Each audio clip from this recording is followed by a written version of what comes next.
call it djembe. Djembe. Yeah. It's like we found a hole in the house, and it's like a cane in the house, and it's like this girl was up to something. Which you could not even tell. We could not tell. Yeah. She was up to something. Yes. We don't know what she's up to. Now we are in there. Okay. And the next thing is the threat. A threat. A threat which makes a child to cry terribly. She told us, if you don't do what I want you to do, I will have your life. I will bury you people alive. If you don't do what I want. If you don't do what I want. It's like if you don't do it. If like, don't dare me. If you don't do that, your life is gone. Life is gone. You can imagine. And you can see the face and the urge of, driving us to what she wants us to do. I'm telling you, she held the sister and removed her clothes and she put on the bed. And putting her sister in the bed, the sister also crying and trying to, just trying to cry and maybe thinking maybe, she doesn't know what is happening. She's not aware of what this sister is up to. So what happened, she told me, can you remove your pants? It's like, remove your pants. And it's like the threat makes you to do that. Oh, very fast, I can imagine. Very fast. I can imagine. Because she's holding also a cane. Yes. If you don't do it, she canes you. Yeah. And it's like I delayed a little bit, and she caned me very terribly. Yeah. And at that moment, I removed my pants, and then she moved She took off the. Yeah, she took off the shirt that I had, and also she hold me, put me on the bed. Now this moment is where now she now tries to do one of the things that you cannot imagine. She talking at this time or? Yeah, she's talking at this time. She's also shouting, but in a way that we ourselves can only listen, but we are squeezed from within. It's like we are crushed. Horrible. It's horrible. And then what happened is that she took my private part, my penis, and tried to insert in the vagina of the sister, which is something that I could not think of. I don't even understand. Because of that, it could not work. It could not work. The only thing that we could do as children of 3 years old, just cry and just try to scream. I'm telling you, what helped us? What helped us in that house, in that hell, was a neighbor. Yeah, knocked at the door. And I think this is God. Must have been God. This is God. I can just imagine what she could have done because it's like it was impossible now. I can just imagine. So now, at that moment, now she sneaks out of the house. Okay. She sneaks out of the house, and this lady comes in and she finds us naked. On the bed. In the house, on the bed, finds us naked, and we are crying terribly. We could not explain. No words. No words. There's something that had happened. We could not put it in words to explain. It's so horrible. And this is a true thing that happened. Yes. It's a true thing. It's not just a story, it's a true thing that happened. To happen to. It's so painful. And how many people have been left under the care of someone else? And they have no words. No words. Children who have no words. Children. To explain. Traumatized. Abused. They're those kids. Some by people who are supposed to take care of them. To take care of them. To look after them. Those kids are going through hell. And I say, God, if I say God to reach those kids, it's horrible.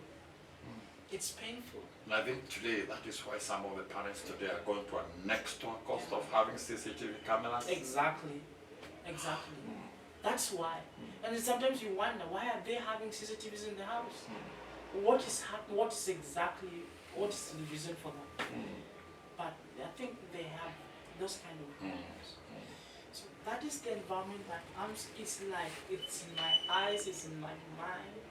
So I can imagine your grandma coming home. Yeah. And hearing this story. Even when us to the home place. We stayed there up to the evening. Okay. So when my grandmother came back, we could not also explain what happened. Yeah, I can imagine. You cannot, it's like your mouth is shut. Yeah, With the traumatized. threats and the tsunamis was happening in the house. You don't know where to start. Okay. Can't even explain. You're a child. Okay. Yeah. And so this was some of the worst things that she used to do. There's also a time I remember. This is not just first time. And and the moments those moments that she used to stand in the middle, she used to do that. And all this time your grandma is not aware. Not aware. We're in the same house, she's not. Abuse is continuing and she's Abuse not aware. is continuing as usual. In fact, day by day it increased. Oh wow, wow. Yet we're in the same house. My grandma was the only one, my only home, and God made her to be there. Okay. That is, she was the only person that could get that comfort. Because sometimes she used to come at home, having this, you know, kids love these things, that these small things. How was the relationship between your grandma and her daughter? It was terrible. Okay. You know, sometimes they used to have a rough, disagreement, collision, and disagreement. And so there's a time also they had a collision with my grandma, and she sneaked out. She went out. I don't know where she used to sleep. I don't know. But imagine she just used to appear in the same at the same hour. At night, she just appeared in the middle of the door, and you can see this is her. This is her. You could not know. Those are things that. So who took care of you when your grandma went to the salon and she's naked? Okay, this time round, my grandma just took us to the neighbor. And it's like my grandma gave her some instructions on how she will be able to look at us or to take care of us, what we will eat and all of these kind of things. You know, she was very careful. I love my grandma. She was very careful. You know, you have took me back into those days, those moments.